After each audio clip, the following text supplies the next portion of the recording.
Wakati wa jangwa ndiko Mungu yupo. Tena Mungu ndipo yuko karibu sana na wewe kuliko mawazo yako, kuliko jinsi ambavyo unawaza. Mungu yuko karibu sana na wewe. Unapopitia katika dhiki, yuko karibu sana, anataka usikie sauti yake. Ina maana wakati mwingine, sema hivi, tunajifunza hivi, haleluya, kwamba wakati wa shida ni Mungu anakuwa ameshusha kila kitu. Ameshusha kila kitu katika maisha yako ili kusudi wewe upate kusikia Mungu katika maisha yako, uweze kuisikia sauti ya Mungu. Kwa hiyo acha kulalamika. Ndugu zako wamekutenga kwa sababu ulikuwa unasikia sauti zao. Baba yako amekukataa, mume wako amekukataa, mke wako amekukataa kwa sababu ulikuwa unasikia sauti ya mke wako siku zote, hujawahi kusikia sauti ya Mungu. Kwa hiyo wakati huo kwamba upo peke yako, ndipo Mungu anataka aseme. Sikiza nikwambie kitu kimoja. Wakati Yohana akiwa katika kisiwa cha Patmo, alisikia sauti ya Mungu na alimwona Yesu akamtokea, naye akampa maagizo. Kwa hiyo wakati unapopitia shida, Mungu anakuwa ameshusha sauti za wanadamu katika maisha yako ili kusudi wewe upate kupata nafasi ya kumsikia yeye ni nani. Kwa hiyo furahia. Yakobo anasema, furahini mnapoingia katika majaribu mbalimbali. Uwe na furaha, moyo wako ufanye kuwa na furaha, kwa sababu Mungu ndipo alipokusogeza karibu, kwamba anataka umsikilize, anataka mawasiliano na wewe, anataka mazungumzo na wewe. Hakuna sehemu, hakunaga nyakati nzuri kama nyakati za majaribu.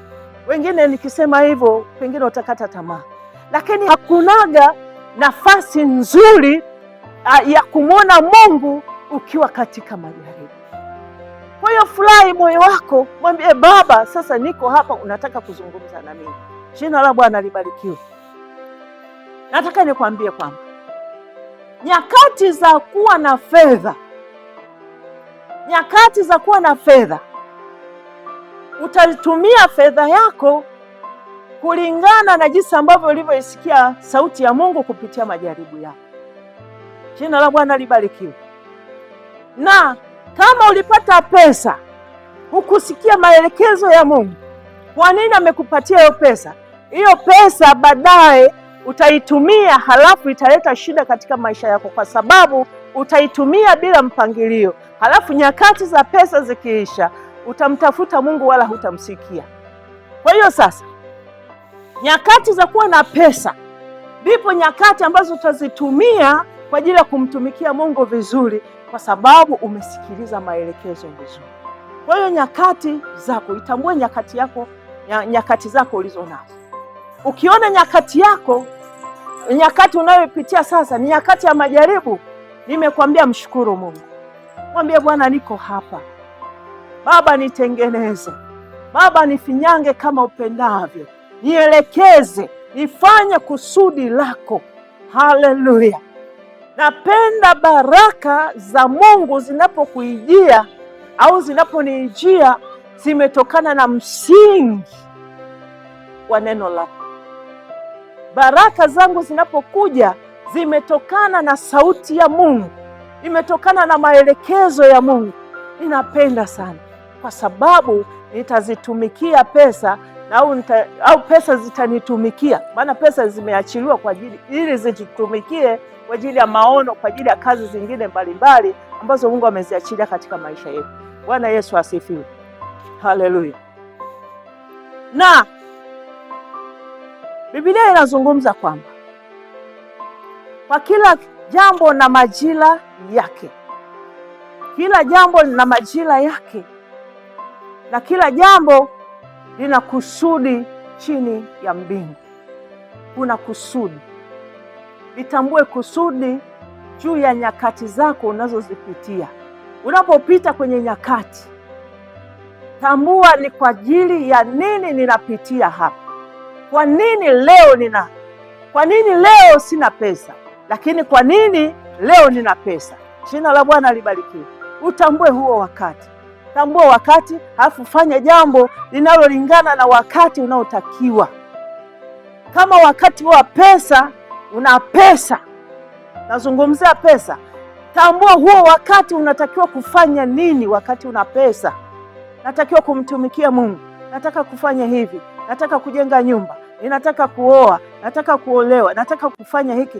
Fanya wakati una pesa, usiungoje wakati mwingine. Huo wakati mwingine unaoungoja ni wakati mwingine na mambo yake. Haleluya, jina la Bwana libarikiwe. Ayubu, kitabu cha Ayubu sura ile ya kwanza, nataka nimalizie hapa. Wakati Ayubu anaishi maisha yenye pesa, maisha yenye utajiri, Ayubu, Biblia inasema kwamba alikuwa mcha Mungu. Alimcha Mungu na kumpenda wakati ana pesa zake, lakini hizo nyakati pia alikuwa anajiandaa kwa nyakati nyingine, kwamba alikuwa nafahamu. Ukitaka kujua kwa nini Ayubu alikuwa na akili, Biblia inasema kwamba wakati Ayubu anafanya ibada, alikuwa akitoa sadaka ya kwake yeye na watoto pia na watolea sadaka.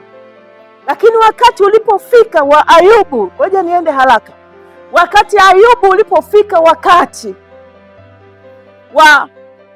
wa majaribu, Biblia inasema kwamba mjumbe akamwijia Ayubu, akamwambia kila kitu kimeangamia, ni mimi tu kukuletea habari. Na si huyo tu, lakini lilikuja kundi la watu wengi wakisema namna hiyo, vitu vya Ayubu vyote vilipotea. Lakini hebu jaribu kuangalia kwamba Ayubu moyo wake aliuwekeza kwa Bwana, pamoja na zile mali aliwekeza kwa Bwana. Alikuwa na Mungu wakati ana pesa, alikuwa na mcha Mungu wakati ana pesa. Na Biblia inatuambia kwamba wakati Ayubu, nyakati zilipomfikia, nyakati ngumu, nyakati mbaya, nyakati za matatizo, akasema katika mambo hayo, Biblia inasema katika mambo hayo yote Ayubu hakumtenda dhambi Mungu. Alisema, Mungu jina lako libarikiwe. Nilikuja nikiwa uchi, nitarudi nikiwa uchi, na jina lako libarikiwe. Katika hayo yote Ayubu hakumkufuru Mungu. Ayubu hakumtenda dhambi Mungu. Kwa nini?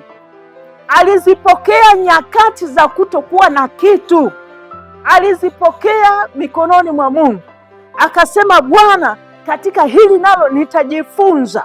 Kama jinsi ambavyo mtume Paulo anasema, nimejifunza katika mambo yote. Nimejifunza kudhiliwa, nimejifunza kuwa na njaa, nimejifunza kuwa na vingi, nimejifunza kushiba. Nyakati zote Paulo alijifunza. Kwa hiyo Ayubu, nyakati zilipokuja za mabadiliko, kuingia kwenye sura nyingine, au kuingia kwenye hatua nyingine ya kutokuwa na kitu, Ayubu alimtukuza Mungu. Lakini mwisho wake Ayubu tunaona kwamba ulikuwa ni mwisho mzuri. Nyakati ngumu, Ayubu pamoja na magonjwa, pamoja na umaskini, pamoja na kumalizwa kila kitu kikaisha, lakini bado alimjua Mungu katika shida.